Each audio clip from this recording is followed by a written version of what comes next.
And we're live here at Georgia Tech with a special edition of the SHŌ Podcast. And we are here with my brother Jamal Lewis and Mr. Ryan Alpert, Vice President and Director of Athletics. How you doing today? I'm doing great. Thanks for having me on. We appreciate your time, too. Yeah. Indeed. We want to just get an idea of your personal journey, like where you're from, give the people from Atlanta kind of an idea of Ryan Alpert, where you come from. Yeah. So way back, my family's been in higher ed their whole life. So my grandfather was a professor and actually was the provost at Oregon. And so he was a sociologist. Then my father got into criminology. And so I was born actually in Miami, Florida, when he was a professor at Miami in the 80s. Moved to South Carolina, where he's spent the rest and still is a professor there in his career. Grew up in South Carolina. That's where my wife and I met. Went to high school, college at the University of South Carolina, where he was a professor. And then I was working in the athletic department at the time, and working for the AD, who was Eric Hyman, who was TCU. He was at Army West Point, then TCU, South Carolina, and then Texas A&M. And during my time there, I was just starting a graduate assistantship, and somebody approached me about a full-time position at the University of Memphis that I could go interview for. And I wanted to get a graduate degree because, again, that was, important for me. But they kind of said, it was hard to break into this business. And so if you could go get a full-time job, go do it and do your master's work, while working, if you're going to be on a college campus. And so my career went entry-level fundraising, banging down doors, making, 50 phone calls a week, donor meetings in the University of Memphis. Was there 6.5 years. Learned a ton, met some great mentors and people that helped build my career. Like, I wouldn't be where I am today if it weren't for people pouring into me, and it's a philosophy I bring into our staff here today. And so, went from Memphis to the University of Missouri, still in fundraising, revenue generation, donor relationships. Ended up leading their development shop after a few years, and had an opportunity to go to Florida Atlantic. And went down there. Coach Kiffin was in his second season, had things rolling football-wise. We brought on Dusty May as a basketball coach, who's now won the national championship last year and is at the Mavericks. And so got to see kind of football program. And I'm a big believer in smaller schools. From a career development standpoint, you don't have the big staffs. You get to do a little bit of everything. You get, high-level experience. And so then I had a chance to go back to Missouri in right as COVID hit. A little bit personal journey for me was small. If we weren't going to welcome students back to campus through COVID, it really put a lot of financial tension on smaller schools. So went back to the SEC for a little bit of time, and then had the opportunity to be chief operating officer at Tennessee Athletics, and got to know Jamal and a bunch of the guys there and the team, and helped build that athletic department back to, I think, is one of the best ones in the country. I think Danny's done a tremendous job building, Tennessee back, and then had the opportunity to come here. And after 4 years at Tennessee, did a lot of really good things, learned a lot from great people. And again, my journey, I credit my mentors along the way, the people that poured into me, that gave me leadership opportunities. And now I've been here on the Flats for a year and love Atlanta. My family loves Atlanta. The city, the sports teams, the pro leagues, the leaders in this community have poured into me, and we want to continue to grow this brand. That's excellent. That's excellent. In regards to leadership from an athletic perspective, along your journey, what has been some of the challenges that you face? The pros and the cons, because it's a little bit of both. A lot of challenges, but, I think what you make of difficult times, you can create positives out of it. Indeed. My first week, and again, I was young, I wouldn't say dumb, but young and immature when I went to Memphis. First week on the job, Larry Porter was the football coach. They let him go. New AD comes in, or the current AD who had been there 18 years retires, but he doesn't actually leave the campus for 6 months. And so all the politicking that I was just naive of at the time, because I didn't know I was just happy to have a job. Correct. Everybody's jockeying for position, new ADs coming in, new football coach. So just, I think through challenging times, you can learn a lot. Indeed. What I learned is if you put your head down and work, people will notice it. It isn't about, always clamoring the table and trying to be noticed, or you do something great. Like, leaders and people will notice people that are working and being productive and creating a great culture and creating a great work environment. And that's, that what I've tried to do everywhere. And there's always going to be, I think there's, some people get frustrated if some people get bigger jobs or better titles or promotions. And I think in life there's a percentage of luck in everything that happens, and there's a percentage of skill. And heck, man, some people are 90% lucky and 10% skillful. I'm telling you. And some people are more skillful than they are lucky. Indeed. But, I met great people along the way, and we had some challenging times. When I was at Missouri, you may remember there was, the football team had a protest, and that created a lot of turmoil and how you lead staff. When you think about an athletic department staff, you certainly have a lot of senior staff members, but you got a lot of students and people picking up the phones. And when people are frustrated and angry, how do you handle those situations? Again, how you come out of turmoil. When we got to Tennessee, they had all those NCAA sanctions with Jeremy Pruitt, and people thought things were, was Tennessee athletics done, and how did we rebuild out of what had been broken? Georgia Tech saying, we didn't have as much turmoil and change here, but college athletics has been in turmoil for the last, 4 to 5 years with NIL and revenue share and the evolution of college sports. And how do you keep, specifically at Georgia Tech, like we're academically centered. We want to win. We want to do things the right way, but we've got to be competitive in this landscape. So there's always going to be challenges, but how do you face the challenges? And I think as the leader, I try and keep a really positive attitude, even though there's times that I don't have the answers at that time, but we've got to navigate it as a team.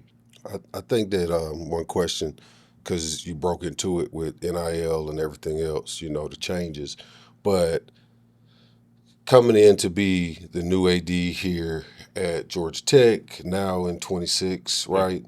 And then you started back in Missouri, or even before that, right?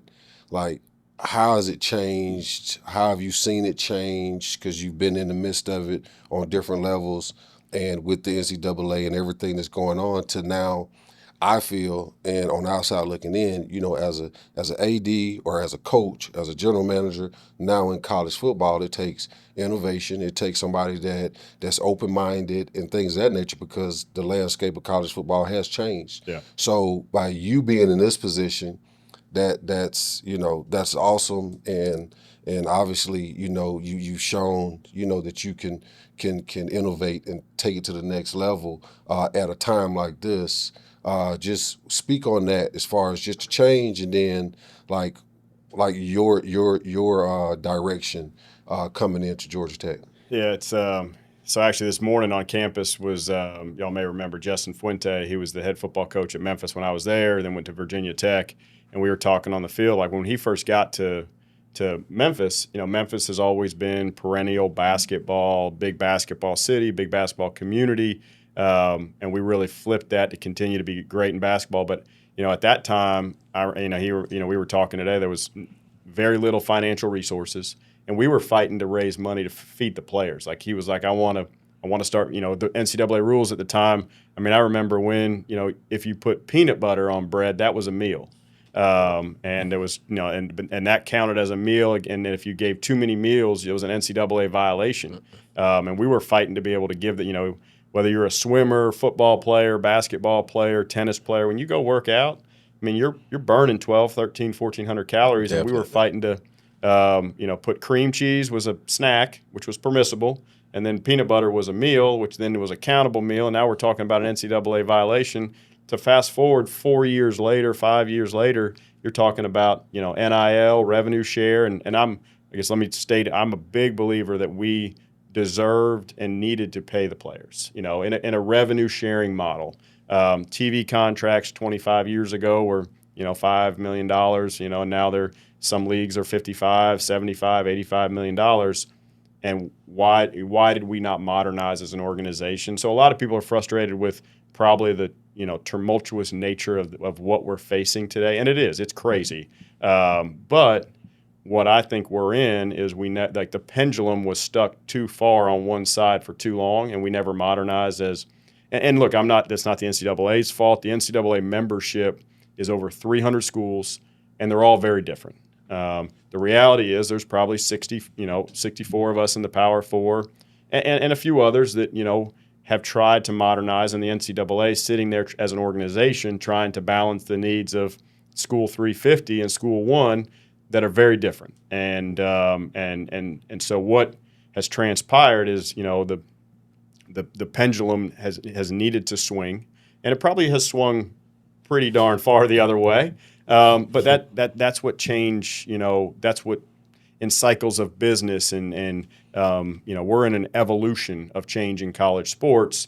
But what has stayed consistent is, we can't sit you down and tell you as a recruit and in our revenue sports that the degree is the only thing that matters. It is critically. I am a big believer the degree is critically important, and getting a college degree, because at the end of the day, the ball quits bouncing. The football, Indeed. the clock ends at some point. Look, LeBron James is one of the best athletes that has maybe ever walked this planet as a person. And, what is he, 42, and still playing at an elite level, but like it's going to end at some point, and he's still young.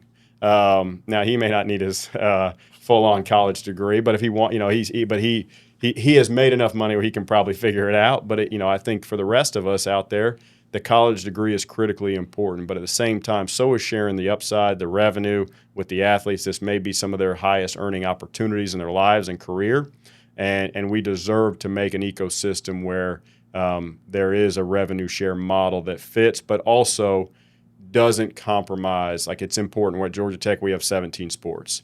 We need to keep the full purview of sports. There's going to be non-revenue sports. Maybe the rules change with how those operate and how we should fund and operate those, in a more localized fashion. But I do think it's really, really important that we keep the breadth of sports in college athletics, but we understand that the revenue side of college athletics looks different in today's economy. Right.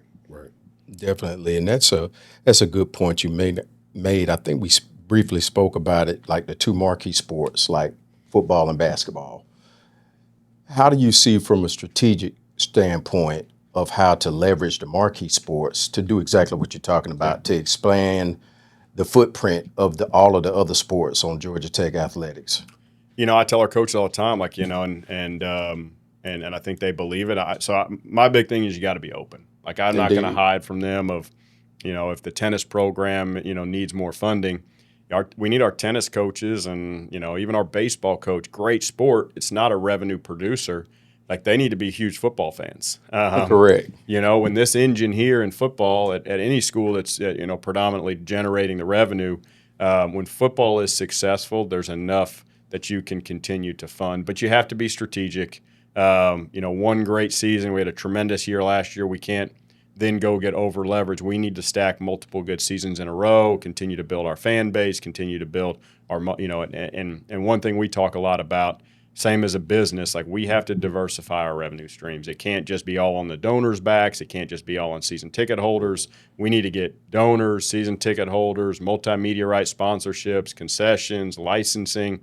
We really need all of those revenue streams to hum in college sports, because it is true. Like, we have 1-2 revenue producers. Last year we had Chris Brown and 2 Bruno Mars. So leveraging our ability to be more dynamic in the marketplace beyond just sport. Indeed. Which also helps the community, right? Like, it's the economic impact. Indeed. We're bringing, so we sold out 3 shows, so let's call that 150,000 people. The likelihood that all of those individuals had been to Georgia Tech for a game before is probably unlikely. Maybe, there's probably 20% of that population that had been here for a game, but then they come to the stadium, they see the skyline, they enjoy their experience, and then can we get them back for a women's basketball game, a baseball, football game, tennis match? Like, once they start, understanding we're open to the community, we want the community here, that's when I think we can really start to multiply. I talk a lot about it. Is like, can we become, and how do we become, Atlanta's college sports program? Right. A lot of people don't really understand just the roles and responsibilities of an AD, right? They think it's all football or all basketball, but they don't realize that it's the business of sports that really you're pretty much operating at Georgia Tech, right now. And That's including concerts and how do you use the venues, how do you make more revenue and things of that nature. But right now, just even on the recruiting side, facilities, facilities, and how do you compete with the eye catching, even though it's a lot about NIL and money and things of that nature, still, what kind of facilities you have? Are you able to compete with that? And you guys have made some great additions here. Can you go through like what you guys have done over the last year from a standpoint of the facilities in here? Because our audience is younger kids, they're athletes, and this, that, and the other. So sell your program. So this past about 2 months ago, we opened up the Fanning Sports Performance Center, and so I don't think that. I think you need to be on par with your locker room, kind of your off the field, like the bowling alley, stuff like that, or maybe not as number one priority as they used to be. Mm-hmm. So we opened up a $90 million sports performance center. And so if you're an athlete and you're considering Georgia Tech or anywhere, because again, when I sit down with parents, of course I'm selling Georgia Tech, but these young kids need to pick the place that they feel like is best for them. Yeah. Coaches can recruit them really hard and tell them everywhere how great we are. I try and shoot the parents straight and the kids straight. This is if you're choosing Georgia Tech, obviously there's a transfer portal. You have the opportunities to exit if you so desire, but I want you to make a 40-year decision. But I want you to believe that if you come here, we're going to optimize you as an athlete. So we built 100,000 square feet, brand new weight room. We partnered with Emory, with the Falcons. They have a sports performance lab. So, as talent has been dispersed through NIL and revenue share, you're seeing more talent go not to just 1 or 2 or 10 schools. They're going across the country. And so if you're an athlete that chooses Georgia Tech, I want you to know that you're going to have the highest level of technology to optimize you as an athlete. So our sports performance center is all about, it's a high contact sport and everything, whether you're a volleyball athlete, football, swimmer, high contact. So injuries happen. How can we get you back on the fields of play in the healthiest way possible? I don't want you just to say, yes, coach, I'm ready to get back. So we do baseline testing. We have the highest level of technology to ensure that we're optimizing you as an athlete. And then our strength and conditioning, we got 32 racks, as good as anybody in the country. Somebody may have this whistle or that bell, but it's as good as anybody. I also think sports medicine. So we have a heavily invested in our sports medicine. We got new IR beds, relaxation rooms, places where, again, we're going to class, we're practicing. The pressures on the young people today is immense. How can we give them every resource they can to put everything back into their body they need to be successful? And what I really like about the technology piece is we're able to test guys and gals and understand that maybe they're midway through the season and they're not showing a traditional ankle injury, or they don't have a hamstring injury, but maybe they're at 65% of where their baseline was when we opened up camp. And so we're testing them throughout the year and after games and things like that to maybe you need a day off, maybe you need 2 days off so you can get back to 84%. So we're really trying to figure out, if you're going to choose Georgia Tech, do I know that you can help me be optimized as an athlete? Because ultimately, everybody wants to go pro. They want that opportunity. They want to seek it. And then our top level of our sports performance center is nutrition. So what are we putting into your body? How are we taking care of your body? And so for us, the bells and whistles, the video game rooms, all that stuff is important. It's probably not quite as important in my mind right now as really being able to say, how do I come? What school am I going to choose? And are they going to pour into me with the proper technology, the proper nutrition, the proper sports medicine to ensure I can make sure that my body's prepared for whatever's next? Right. Nice. That's an interesting point. And we all know that Georgia Tech's academic curriculum is a high level. So for youth athletes that are coming up, that come through our ecosystem or just looking at Georgia Tech, what advice can you give them how to prep? I don't know if it's really a way you can prep. You just got to grind it out. Yeah. But from an academic perspective, what advice would you give to the young athletes that are headed in the Georgia Tech direction? Yeah, I think we have this reputation, and I hear it from coaches all the time that if I can't get in, and if I can't get in, I got to seek elsewhere. That's not the case. I think our coaches have done a great job with the relationships they've built in the community. And when we bring young people here, look, the higher education, I'm a big believer in that we need to continue as a country, as a state, investing in education. I think it's critically important for our young people. And but at the same time, we also know that not every school is built the same. So maybe not every student has had the same opportunity to have the same type of teachers, but that doesn't mean you're not a fit for Georgia Tech. Indeed. We have extreme amount of resources that we put around our athletes.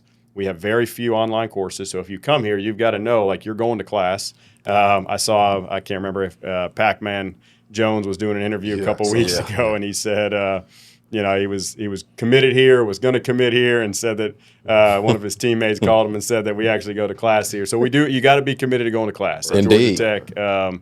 It's one of the things I'm most prideful of.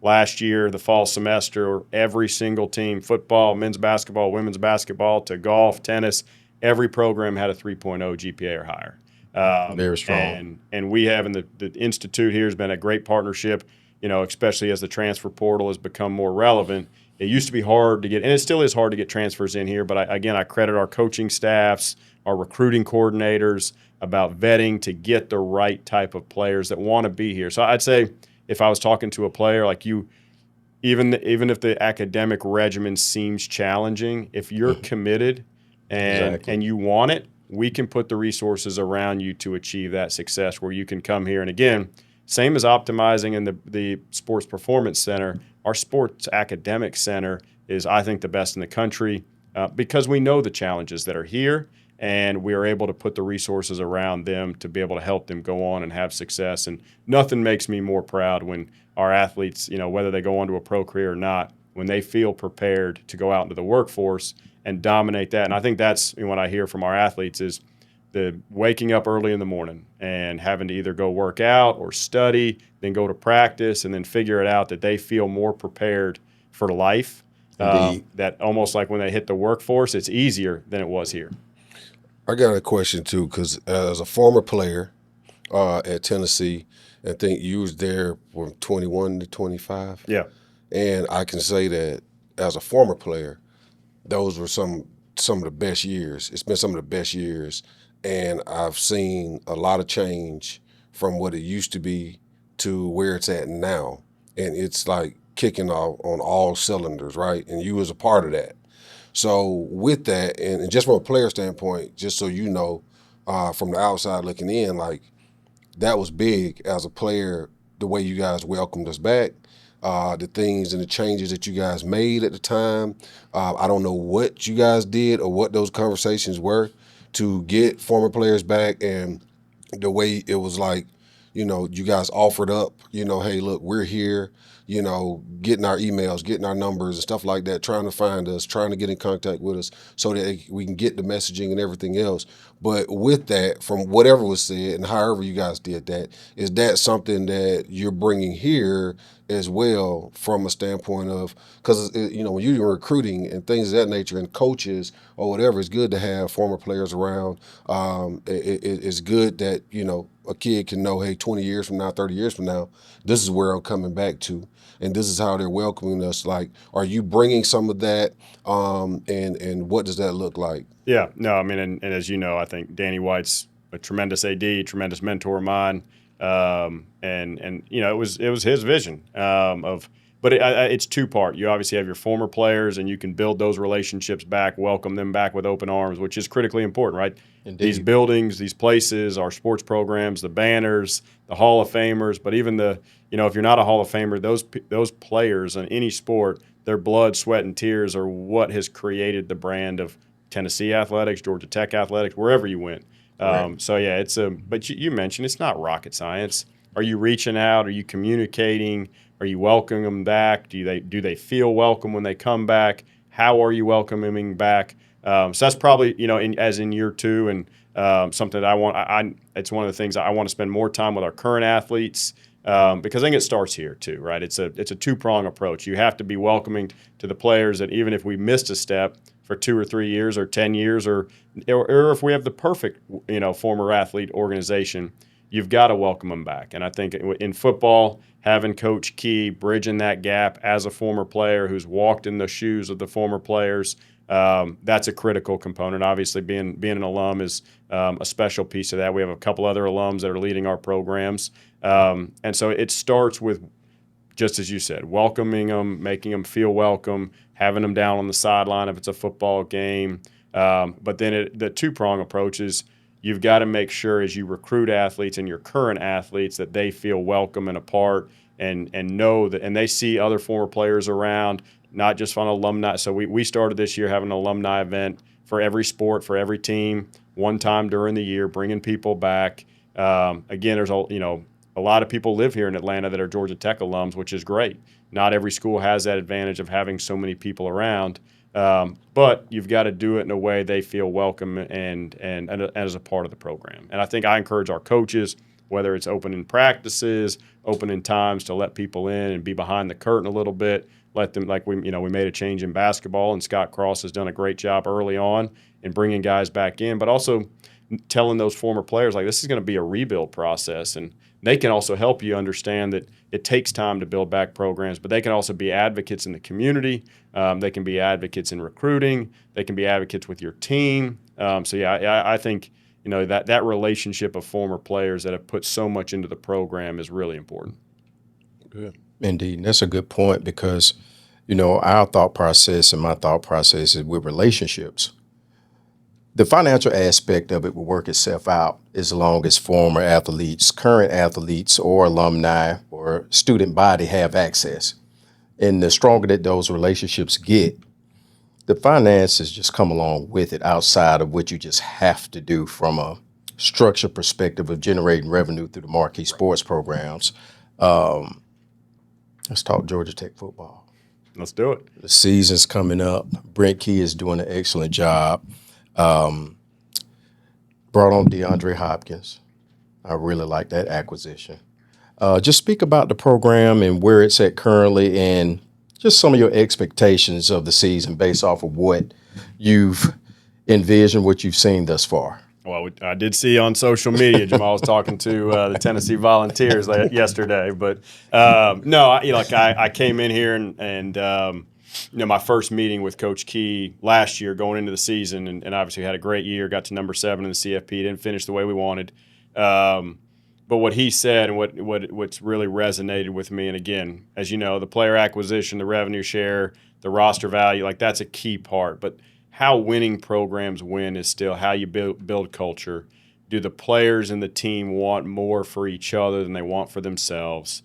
Do they buy into what's happening in that locker room, the brotherhood? And I think, what Coach Key has done a tremendous amount and does a tremendous with is getting player buy-in. And guys love playing for him, and he's a player's coach. He understands what that is.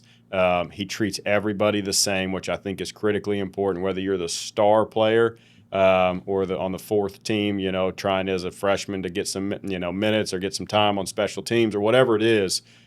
He's real. And I think there's so much non-real in today's ecosystem and marketplace that he's an authentic leader. And his maturation process, look, he took over statistically the worst Power 4 program in the country 3 years ago. So to go back-to-back bowl games.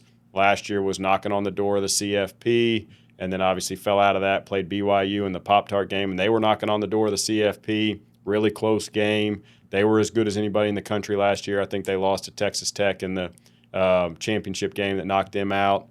And so for us as a program, we lost Haynes King, hugely successful, productive player, 3,000-yard passer, 1,000-yard rusher. And so what I loved about their strategy is you can't most likely could not replicate that production with one player. So we went, aggressive in the recruiting, transfer portal, player development side. I think we got a lot better defensively on the D-line. Again, you can do a lot more schematically when you can get pressure up front. So I think we've got as good of a D-line as we've had. Now we got to get out there and play under the lights. But from a recruiting standpoint, high emphasis, changed over our defensive coordinator. Got somebody in here and Seymour who's Boogie does a tremendous job schematically. I think he's done a great job bringing people on. Offensively, New coordinator in George Godsey, has a ton of NFL experience. So Indeed. you ask about D-Hop, he was D-Hop's coordinator at the Texans. So to be able to bring talented people around, look, there's always going to be transition. And so, Indeed. some coaches, left and brought, how can you upgrade? It wasn't we didn't play, we looked at every position that we had available, and Coach Key and I talked, and he vetted, numerous people, and I think he feels, and I feel we upgraded everywhere across the board. Indeed. And then on the player side, and I think they've done a great job again. And there's a blend, right? We're a high school heavy recruiting program, and player development is really important to who we are. And then you have to be aggressive in the transfer portal of knowing what gaps you may have, how can you add depth, how can you add age, size, and what fits our scheme. We're obviously, with the running back, the tandem at running back that we have. So I think as you think of Haynes King's production, we go out and we get, I think, the best running back in the country, and we may have the best running back duo in the country.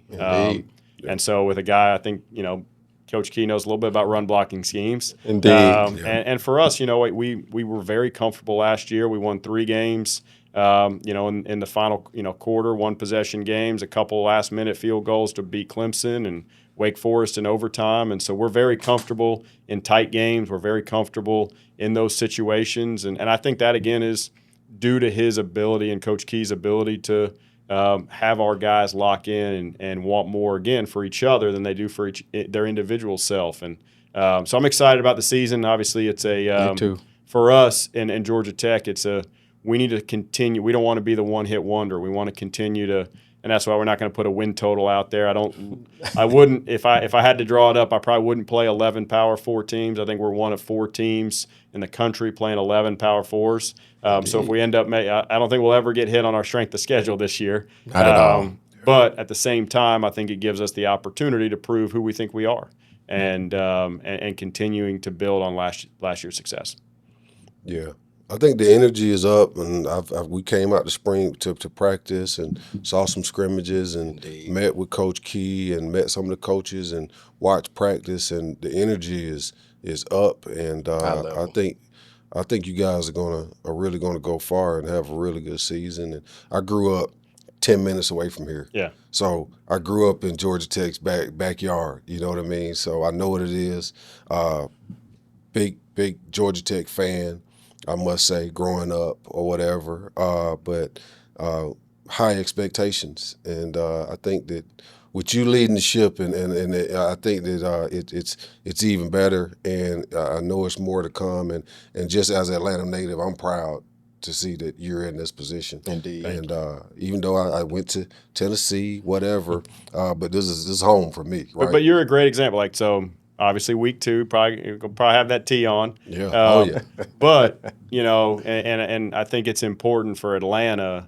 It's a melting pot of people. Yeah. It's a melting pot of people from all over the country, all over the world. Obviously your number one's going to be Tennessee, but how do we get you to the Colorado game, or how do we get you to, Louisville at home or Boston College? And, and I realized this, and when I first moved to town, we rented a house to get our daughter into the public school district, and there was so many families that came out on she came out to a window at this little rental house we had, and there was like 20 families and 30 kids in the front yard on a Friday night. I said, "Well, get away from the window, creepy kid. Let's go out and talk to them." And we went out there, and you learn there's so many people that went to different schools. But at the end of the day, with so much going on with youth sports and stuff going on in the community, it's hard for them to go, whether you're an Auburn fan or Tennessee. You'd have to pack up and you miss your whole Saturday. So how do kids go play their youth soccer, football, whatever's going on early Saturday morning, and then come down to Bobby Dodd? And same thing with, I think our baseball team went on a tremendous run this spring. And we got so many people that were your non-traditional Tech alums that embrace the city, embrace the team, embrace Atlanta, and that's really our. You're a perfect example of somebody who's from Atlanta, loves Atlanta, and we're not going to play Tennessee every year, and so how can we get people to come and embrace us as we need our number ones, but we got to get some number 2s and 3s out there to have Tech on their list.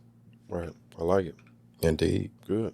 That's a very good point. With That's just like bringing, it doesn't matter whether you went to Tech or not, or whether I went to Tech, of course, Jamal's Tennessee, but I think that camaraderie of We'll players. count on you with your GT on that week too. Definitely. Well, he's Yeah, gonna Don't wear believe it now. He's gonna wear it. Big time. I got some. That's for sure. Indeed.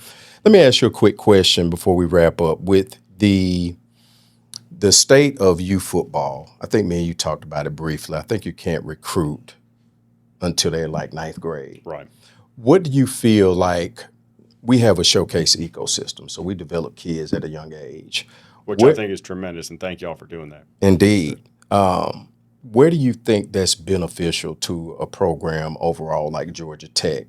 Not that you actually are looking, but with us actually paying attention to youth football and develop them all the way through high school, how do you think that can benefit a program over time? Not in the early stages, but as they get to middle school and then they get to ninth grade, but they're already seasoned. They don't have some of the issues based off of their environment. How do you think that could be beneficial? Well, one, I think you guys are doing more than just football. You develop them as young people and how to take on the challenges of life and what that presents. And I think beyond the game of football, that's critically important for our youth. And then secondly, in football, I think, and you see it in different states.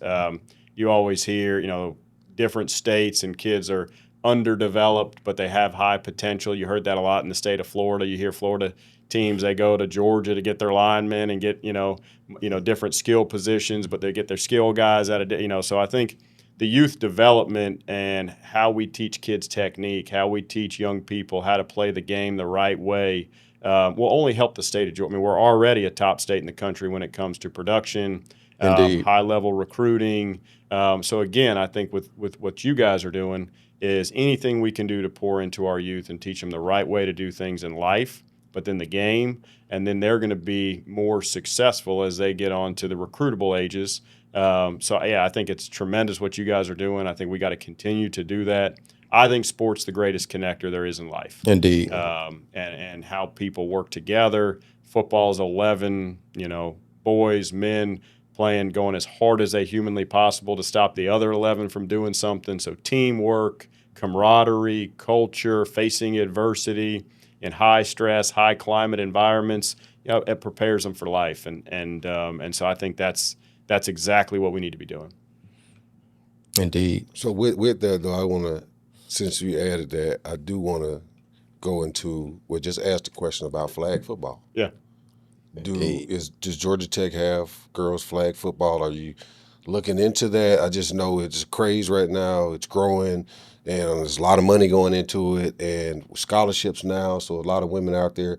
We got girls that's in the same line with my son running wide receiver routes. With a trainer. So it's serious. So, where's that with We're not looking at it from a sponsored NCAA sport yet. Okay. You're always monitoring the landscape. For a long time, I think this year, if I'm correct, this is the first year in history at Georgia Tech that our percentage of male to female is like your more traditional. For a long time, the engineering background, now that we've gotten more dynamic into business and some other majors, we were as close to a military academy as any non-military academy had been, just from the male dominant percentage to women dominant percentage of students. But Coach Key had a high school tournament out here. He was the Coach Key women's flag football tournament. So we had it right here on Bobby Dodd. It was probably a couple weeks ago.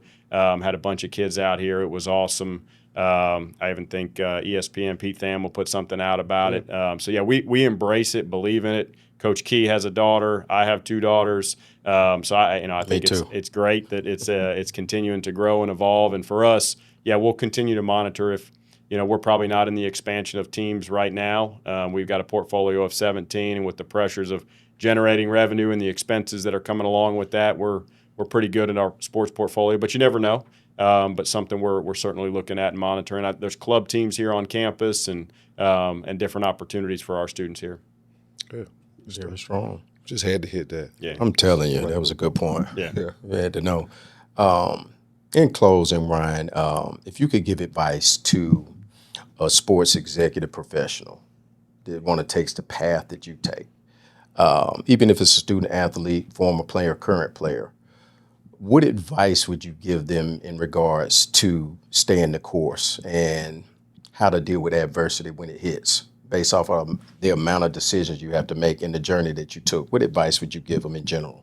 Yeah, I would say stay on the path. Like I think there's not a day that goes by with what I do that everything's peachy, right? I mean, something goes wrong. There's bad news around every corner. When you've got 300 plus student athletes, you've got a lot going on. There's something that's going to come up that adversity sets in. So how do you respond to adversity? That's why team sports, again, great example of overcoming adversity, whether you're down 2 scores and you come back, whether you lose a game and how you respond the next week. And so when adversity sets in, how do you respond? And Indeed. Do you shut up? Do you shut shop up and pout? Do you face it and say, how can I fix this? There's going to be a problem that comes along. And I think the people that rise to the top and the ones that are going to continue to get promoted or the next raise or the title promotion or whatever it is, are the ones that, through adversity, do they watch it happen? Because there's some that fall back, some that watch it, and then some that jump in. And you got to decide, which one you're going to be. And it isn't the one that always, jumps in and then pounds their chest that they solved it. But it's the, every time, I watch our organization and how, year one into the culture change and who's stepping up, what departments are stepping up, how do they step up? Are they looking for pats on the back, or are they just going to take the next step forward? And then that's the group in the organization that I want to. We're doing our strategic plan as an organization. This isn't Ryan Alpert's department. This is Georgia Tech's. Like, we want people. I want people that we are all co-authors in this thing. If we have success, it's not my success. It's our success Collectively. Yeah. And if we fail, it's our failure. But how do we respond to it? And that's why I tell our team all the time. We do not need to be afraid of failure. That means we're trying something new. My deputy AD, who I think is one of the best in the country, he was an AD at Troy for 7 years. He had me on the news talking about a fireworks show we were going to have at the Pitt game. And, it's between the third and fourth quarter, and somehow, 2% of the fireworks go off. But we had never had a fireworks show. So yeah, it wasn't a great situation, but we tried something new. And we're going to do it again for a game this year. And so he was beating himself up over it, which we all do when things like that happen. But I wasn't frustrated at all. Like, we tried it. It wasn't his fault. He wasn't the one up there firing the fireworks. Something happened. And but again, it's, how did he respond to that? How does our team respond to it? But it was important for our staff to see. I wasn't frustrated about that. I was happy that, would have loved for it to go off and be great, but it didn't work out. But in that scenario, we responded, and we're going to do it again this year, and we're going to do it right.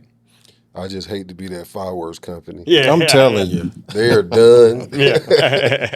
So I know we're going to close here, but I just throwing something funny out there. But who's going to be the best dressed at the Tennessee Georgia Tech game between you and Danny? That's not even a question. I'm still sending him outfits that he needs to wear. No. I'm going to tell you straight up, these dudes was like the best dressed in the stadium. Like, clean. I come down on the field and you see them walking up and they just clean. I love it. And I'm talking about I'm like, who put that together? So by far me. Okay. All right. There we go. All right.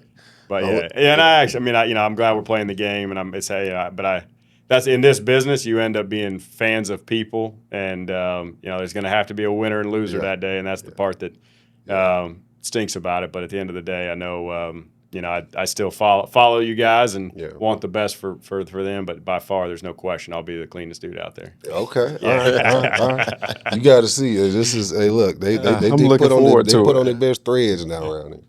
But cool, good. Ryan, we appreciate your time. Thank you guys, man. Indeed. It's been fun. Yeah, Really great conversation. Yeah. Indeed. Thank you. Thanks for doing this big time. Thank Yes, sir.